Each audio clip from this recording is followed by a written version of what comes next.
Dear student, आज हम unit 5 के एमिनो अम्ल पेप्टाइड प्रोटीन न्यूक्लिक एसिड में से एमिनो अम्ल जो हमारा पिछले टर्म में भी हमने इसका अध्ययन किया था बनाने की विधियों का। तो आज हम इसकी केमिकल प्रॉपर्टीज, रासायनिक गुणों का तथा फिजिकल प्रॉपर्टीज, भौतिक गुणों का अध्ययन करेंगे। तो बच्चों, एमिनो अम्ल के जो रासायनिक गुण इनमें उपस्थित एमिनो समूह, कार्बोक्सिलिक समूह तथा दोनों समूह के संयुक्त प्रभाव के कारण होती है। ठीक है, तो हम 3 स्टेप में केमिकल प्रॉपर्टीज का अध्ययन करेंगे। एमिनो समूह की, कार्बोक्सिलिक समूह की और तथा दोनों की संयुक्त रूप से। तो नंबर 1 पे हम ले लेते हैं एमिनो समूह की अभिक्रियाएं। नंबर 1 पे है अम्लों से अभिक्रिया, रिएक्शन विद एसिड्स। खनिज अम्लों के साथ अभिक्रिया पर लवण प्राप्त होते हैं।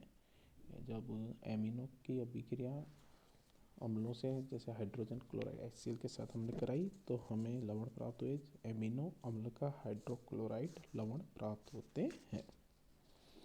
अगली अभिक्रिया है एल्किलीकरण या एल्काइलेशन। क्षारीय विलयन में एमिनो अम्ल एल्किल हैलाइड के साथ अभिक्रिया करके एन एल्किल प्रतिस्थापी एमिनो अम्ल बनाते हैं। ठीक है, क्षारीय विलयन में एमिनो अम्ल एल्किल हैलाइड के साथ में अभिक्रिया करके एन एल्किल प्रतिस्थापी बनाते हैं तथा हाइड्रोजन हैलाइड का निष्कासन होता है। ठीक है, अगली है एसिटिलीकरण, एसिटिलीकरण। तो इसमें क्या होता है बच्चों, एसिड क्लोराइड ले लो अथवा हम ले सकते हैं एसिटिक एनहाइड्राइड। तो इनके साथ में अभिक्रिया करने पर एमिनो समूह का एसिटिलीकरण हो जाता है। तो एसिटिलीकरण होने पर हमको अलग अलग ग्लाइसिन उत्पाद प्राप्त होते हैं। तो एसिटिलीकरण अभिक्रिया कहलाती है। अगली है नाइट्रस अम्ल के साथ में HNO2 के साथ में एमिनो अम्ल नाइट्रस अम्ल के साथ अभिक्रिया करके अल्फा हाइड्रोक्सी अम्ल तथा नाइट्रोजन देते हैं। नाइट्रस अम्ल के साथ अभिक्रिया में एमिनो अम्ल नाइट्रस अम्ल के साथ अभिक्रिया करके अल्फा हाइड्रोक्सी अम्ल तथा नाइट्रोजन देते हैं। अगली है नाइट्रोसिल क्लोराइड के साथ में। तो बच्चों, आपको ध्यान ही है, नाइट्रोसिल क्लोराइड NaOCl, जिसको हम टिल्डन अभिकर्मक भी कहते हैं। इसके साथ में जब इसकी क्रिया कराई जाती है तो इसके संगत हैलोजन प्राप्त होते हैं। यदि हम नाइट्रोसिल क्लोराइड के साथ में कराएंगे तो हेलो एल्केन प्राप्त होंगे। अगर ब्रोमाइड के साथ में नाइट्रोसिल ब्रोमाइड के संगत कराएंगे तो उसके अलग हैलोजन प्राप्त होते हैं। तो ये अभिक्रिया नाइट्रोसिल क्लोराइड टिल्डन अभिकर्मक के साथ कंप्लीट होती है। अगली अभिक्रिया है विएमिनीकरण अभिक्रिया, डीएमिनेशन। इसमें क्या होता है,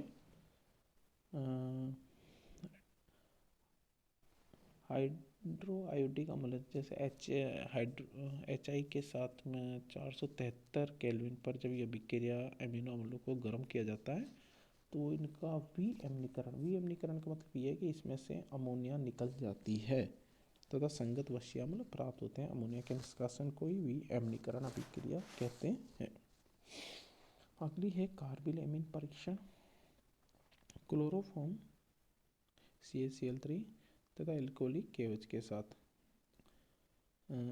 एमिनो अम्ल का जब अभिक्रिया कराई जाती है तो ये कौन सा परीक्षण देंगे, कार्बिल एमीन परीक्षण देखते हैं। कार्बिल एमीन परीक्षण तो हमको क्या प्राप्त होगा, आइसोसाइनो एसिड प्राप्त होते हैं, आइसोसाइनो अम्ल प्राप्त होते हैं तथा पोटेशियम क्लोराइड तथा जल के अणु का निष्कासन होता है।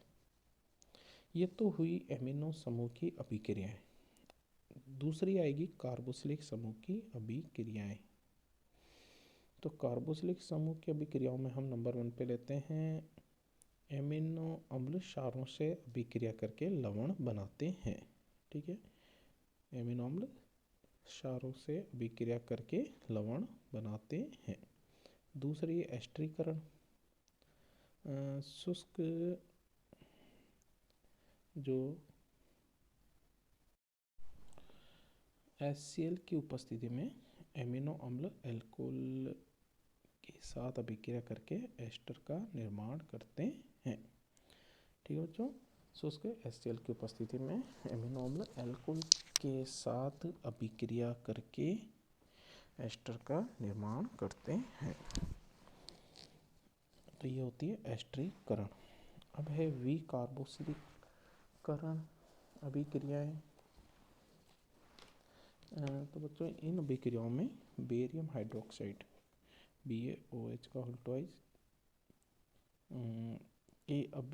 की उपस्थिति में एमिनो अम्ल प्राथमिक अम्ल में परिवर्तित हो जाते हैं, या प्राथमिक अम्ल में परिवर्तित हो जाते हैं। तो बच्चों इस वाले अभिक्रिया को बेरियम हाइड्रोक्साइड की उपस्थिति में एमिनो अम्ल CO2 का त्याग करके प्राथमिक एमीन बनाते हैं। प्राथमिक एमीन प्राइमरी एमीन में कन्वर्ट हो जाते हैं। अब अगली अपचयन, लिथियम एल्युमिनियम हाइड्राइड की उपस्थिति में अपचयन कराने पर एमीन एमिनो अल्कोहल में बदल जाते हैं। नेक्स्ट रिएक्शन है डेकिन वेस्ट अभिक्रिया। एमिनो अम्ल एसिटिक एनहाइड्राइड के साथ पिरिडीन की उपस्थिति में गर्म करने पर अल्फा एसिटिमिडोकीटोन देते हैं। ध्यान रखना बच्चों, डेकिन वेस्ट अभिक्रिया में एमिनो अम्ल एसिटिक एनहाइड्राइड तथा पिरिडीन की उपस्थिति में गर्म करने पर हमको अल्फा एसिटिमिडोकीटोन देते हैं। थर्ड नंबर की जो आएगी इसके अंदर कार्बोक्सिलिक तथा एमिनो समूह की संयुक्त अभिक्रियाएं।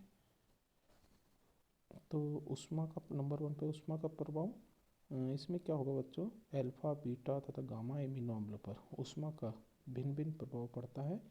इस आधार पर इनकी पहचान की जा सकती है।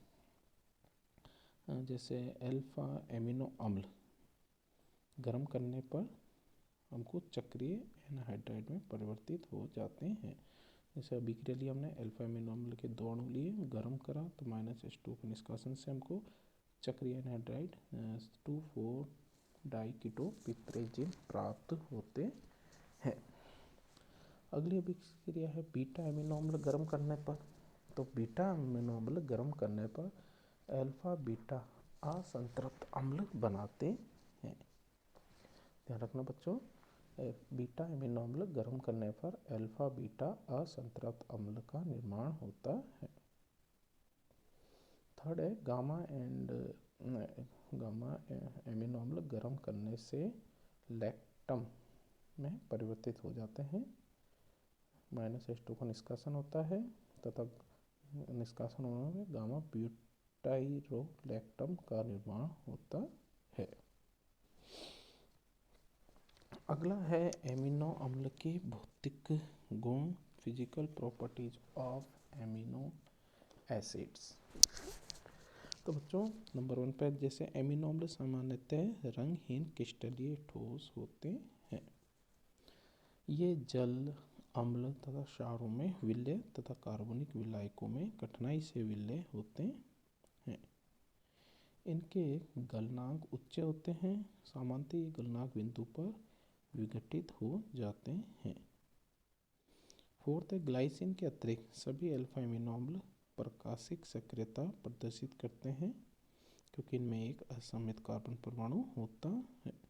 ध्यान रखना बच्चों, ग्लाइसिन के अतिरिक्त सभी अल्फा एमिनो अम्ल प्रकाशिक सममितता प्रदर्शित करते हैं, क्योंकि इनमें एक असममित कार्बन परमाणु उपस्थित होता है। अधिकांश एमिनो अम्ल एल विन्यास वाले होने के कारण जैव सक्रियता बायोलॉजिकल एक्टिविटी प्रदर्शित करते हैं। और एमिनो अम्लों के द्विगुणों गुण का मान उच्चतम होता है। ये इसकी फिजिकल प्रॉपर्टी। तो आज हमने केमिकल फिजिकल प्रॉपर्टी का अध्ययन किया।